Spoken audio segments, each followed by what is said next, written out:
So we have a Nissan Xterra here for potential brake repairs and check the exhaust. So we're going to make a little walk around and have a look here. So looking at the brakes through the wheels, they don't look too bad. Can't find the customer's wheel lock socket. I've searched in the glove box and all the potential places and can't find it. So that's another issue. But looking at the brakes from the back, there's adequate brake pad on the front and back. Looking at this, the backing plates are rusted off here. I'm not sure about the parking brake, if the parking brake's dragging, but there's no problem with the brake pads and rotors. You can see this backing plate's rusted out, but there's adequate brake pad here. But it has a broken leaf spring on the passenger side, a broken sway bar link on the driver's side rear.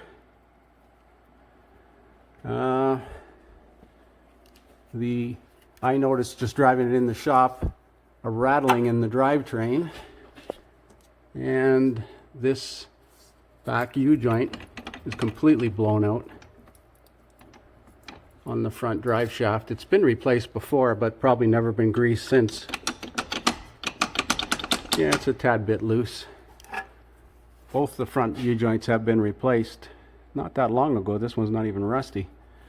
The exhaust is leaking at the Y pipe here. It's rusty and cracked, and it's going to need basically from the cat's back. This heat shield's falling off. The heat shield's falling off of the catalytic converter on the driver's side. Half of it's missing on the passenger side. And there's an oil leak here. It looks like it's coming from the oil filter housing or the oil cooler. I'd have to remove this front cover to see exactly what's leaking there. It doesn't look like the oil filter, but there's something that's leaking oil there. He didn't mention anything about that, but as you can see, it's dripped on the floor. So I'll have to give him a call. So I took the cover off in front of the engine, and it looks like it's leaking from the engine oil cooler. It's definitely not leaking from the oil filter, but the oil cooler, between the oil cooler and the engine block or the timing cover, it's not above it. So there must be some kind of O-ring or seal or gasket behind this cooler assembly here. So there's coolant flowing through this housing where the oil filter screws on. But you can see the oil here. I checked the oil, it's down about a half a liter, 3/4 of a liter.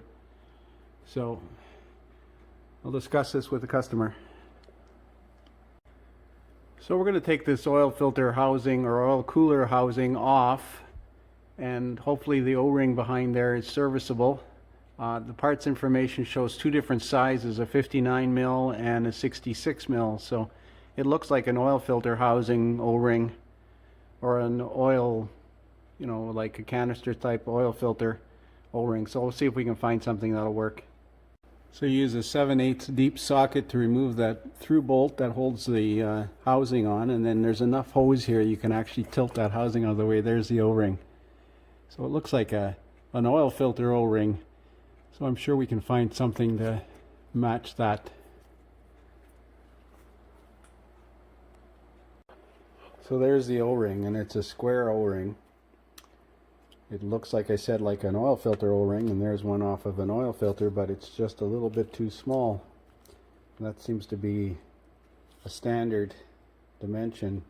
This one's about 1/8 of an inch too small. And I can't find any oil filters with that style O-ring. So I'm going to have to try the dealer tomorrow and see if they've got one in stock. So I got a new part from the local parts store, 72493. So it says it's for a Nissan V6. It says 3.5 liter engine. This is a 4 liter engine. Now looking at it, this seems smaller. Don't want to take it out of the package or I won't be able to return it. The inside diameter is the same. I'm going to double check the part. So according to this information, that is correct. 4 liter V6, 2005 to 7 and 8 to 15. But it looks small, so I'm going to cut it out of the package and have a look. So this is what I ended up using. I took the oil filter seal out of a PF9 oil filter, which is kind of old and obsolete. It's a few millimeters thicker, as you can see, which is good. And it's just a shade narrower, but it's definitely bigger than the supposedly correct one for the vehicle. So I put that seal in there from this filter. This is another one that I have in stock, and we're going to give that a try. There's no signs of an oil leak now. I'll let it run for a few minutes here, but I cleaned the area off, and it would be leaking down from the back of this housing if it was leaking, and it seems fine now. Just got to top up the engine oil. Let's have a look at this exhaust leak. It's leaking in this area here. This pipe is cracked, rusted in that joint there. So it needs, basically from the catalyst back, including the muffler. This is one piece, so serviced as an assembly right to this joint. Might be able to salvage, it's got a hole in the muffler here as well. Might be able to salvage this tailpipe, but I'll leave that up to the exhaust guys. So I'm replacing this U-joint. I've marked the cross so that it goes back in the same orientation. I'm going to show you how I assemble a U-joint. Pull these cups off, set them off to the side. Put that on like so. Start it into the shaft, into the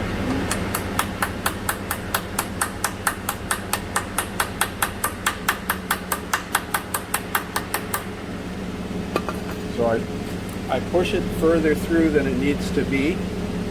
I got the vehicle running behind me to check that oil leak.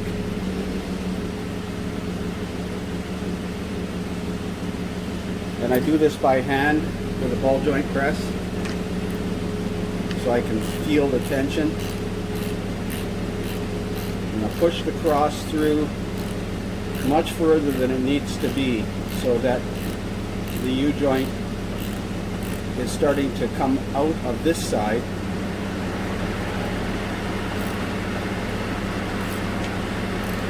So now I can actually push the cap on the other side. You see the U-joint is sticking out. So now when I push this on, I'm sure that I haven't lost any balls in there, any rollers in there.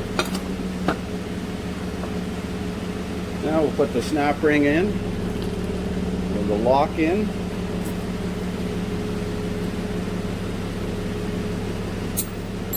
Drop it on the floor. That's why they gave us two, so that I could pick it up later. And I've cleaned that groove out.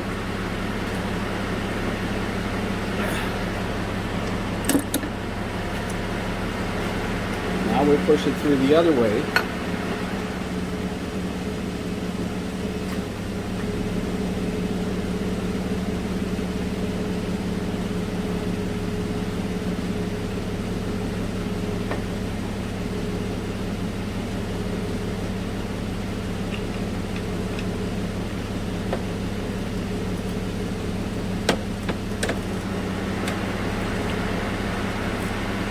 Usually I turn this around in the vise.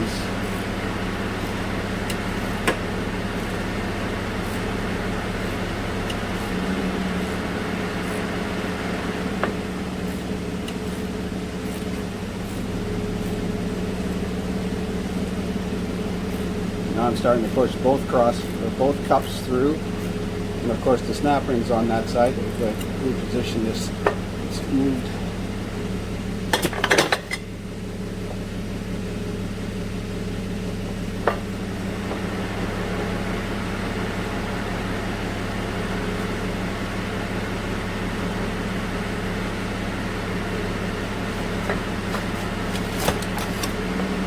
Lost my socket here.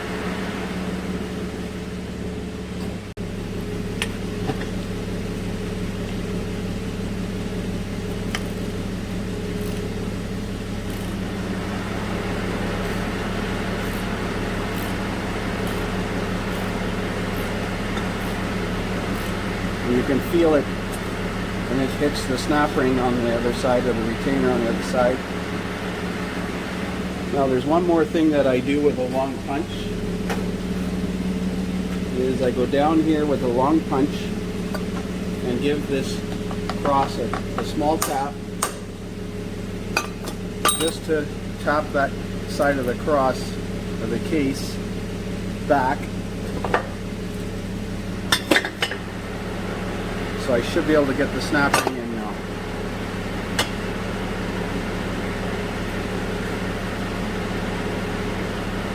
Looks good.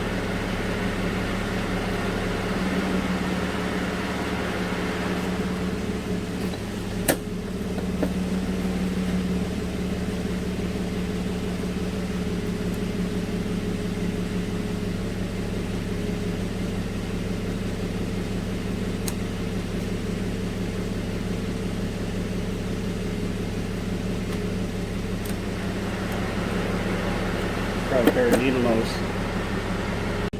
So I've got the snap ring in place. Give the crosses a little tap in either direction. Just make sure that it's not binding. And then we'll put the grease fitting in and grease it. Grease fitting goes in here.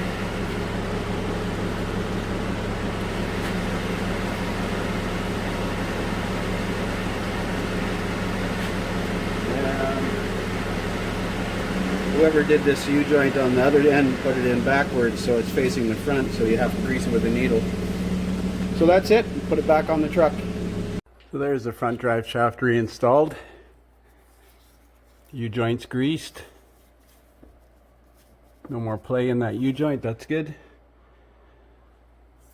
And I'm not sure what the torque is on these bolts. I put Loctite on them. They're probably about 40 foot-pounds or 45 foot-pounds. Impossible to get a torque wrench in there anyways. Well, not without an adapter of some kind. So we're going to put the engine cover back on. I ran it for about 45 minutes and there's no leaks. So we're going to clean up that cover and reinstall it.